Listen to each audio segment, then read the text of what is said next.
ইতিহাসের অন্ধকার অধ্যায়। আমরা যখন ইতিহাস পড়ি আমাদের শেখানো হয় রাজা বাদশার যুদ্ধ, সিংহাসনের লড়াই আর বিজয়ের গৌরব। কিন্তু ইতিহাসের সব গল্পই কি সত্যি লেখা থাকে? না, কিছু জায়গা আছে যেগুলো মানচিত্রে আছে কিন্তু ইতিহাসে নেই, আর কিছু জায়গা যেগুলো ইতিহাস থেকেই মুছে ফেলা হয়েছে। আজকের গল্প ঠিক এমনই এক জায়গার। বাংলার দক্ষিণে সুন্দরবনের গভীরে একটি দ্বীপ, এক সময় যার নাম ছিল মৃত্যুপুরী। লোকমুখে শোনা যায় এই দ্বীপে যে পা রাখে সে আর কখনো ফিরে আসে না। কোনো নাবিক, কোনো সৈনিক, এমনকি কোনো দস্যুরাও এখানে একবার ঢুকলে আর ফিরে আসে না। কিন্তু প্রশ্ন হলো, কি ঘটেছিল এই দ্বীপে যার ভয়ে আজও জেলেরা নাম সহ উচ্চারণ করতে ভয় পায়? সময়টা 16 শতাব্দী। উত্তরে দিল্লি থেকে দক্ষিণে দাক্ষিণাত্য। মুঘল এম্পায়ার তখন শক্তির চূড়ায়। কিন্তু বাংলার দক্ষিণে সুন্দরবনের জলাভূমিতে মুঘল আইন যেন হারিয়ে যেত। কারণ এখানে ছিল ঘন কুয়াশা, দিক বদলানো জোয়ার আর ম্যানগ্রোভ বনের এক অস্বস্তিকর নীরবতা। এমন এক জায়গা যেখানে সেনাবাহিনী ঢুকতেও ভয় পেত। আর ঠিক এই সুযোগটাই কাজে লাগিয়েছিল দুটি ভয়ঙ্কর শক্তি। একদিকে মগ জলদস্যু, অন্যদিকে পর্তুগিজ হার্ম। মগরা এসেছিল আরাকান অঞ্চল থেকে, যোদ্ধা, নিষ্ঠুর, নির্দয়।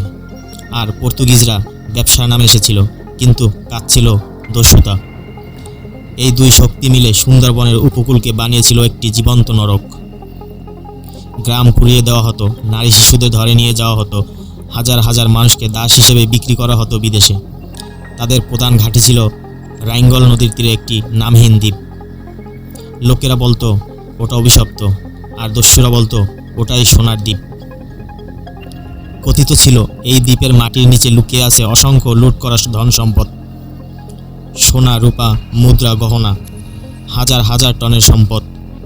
অনেকে চেষ্টা করেছিল গোপনে সেই ধন লুট করতে, কিন্তু আশ্চর্যের বিষয়, কেউ আর ফিরে আসেনি। না নৌকা, না লাশ, না কোনো চিহ্ন। শুধু নদীর জলে ভেসে উঠত ভাঙা বৈঠা আর পোড়া কাঠ। এই রহস্য পৌঁছে গেল সম্রাট জাহাঙ্গীরের দরবারে। তিনি পাঠালেন এক বিশেষ দূত, যার নাম ইতিহাসে ইচ্ছাকৃতভাবে মুছে ফেলা হয়েছে। তার হাতে তুলে দেওয়া হয় একটি প্রাচীন পারস্য পুঁথি। সেখানে লেখা ছিল এই দ্বীপ অভিশপ্ত। এক তান্ত্রিক সাধকের ক্রোধ এখানকার মাটি ও বাতাসে বন্দী।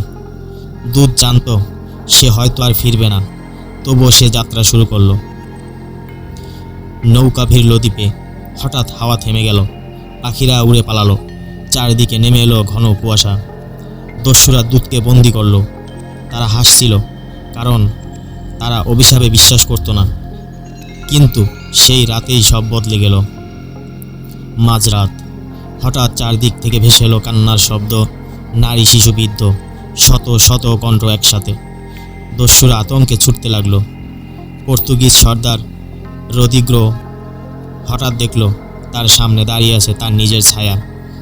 কিন্তু সেই ছায়ায় নিজে নিজেই লড়ছে, হাসছে আর ধীরে ধীরে তার দিকে এগিয়ে আসছে। কেউ কাউকে আক্রমণ করেনি, কোনো অস্ত্র ওঠেনি, তবুও একজন একজন করে সবাই মাটিতে লুটিয়ে পড়ল। সময় যেন থেমে গেল। ভোর হলো। দ্বীপ নিঃশব্দ। নদীর ধারে পড়ে আছে হাজার হাজার মানুষের কঙ্কাল।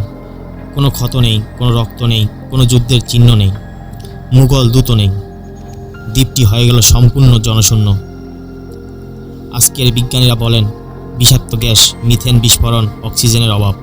কিন্তু সুন্দরবনের জেলেরা বলে ওটা ছিল কাল ভৈরবের স্থান, যেখানে লোভ নিয়ে গেলে ফিরে আসা যায় না। আজও অমাবস্যার রাতে রাইঙ্গল নদীর ধারে দেখা যায় অদ্ভুত আলো, শোনা যায় অচেনা ভাষায় কান্না। আর যারা খুব কাছে যায় তারা বলে কেউ যেন ফিসফিস করে ডাকে, ফিরে যাও। কারণ কিছু রহস্য জানার জন্য নয়। তুমি কি বিশ্বাস করো এটা শুধু প্রাকৃতিক ঘটনা, নাকি সত্যিই কিছু শক্তি আছে যা আমরা এখনো বুঝতে পারিনি?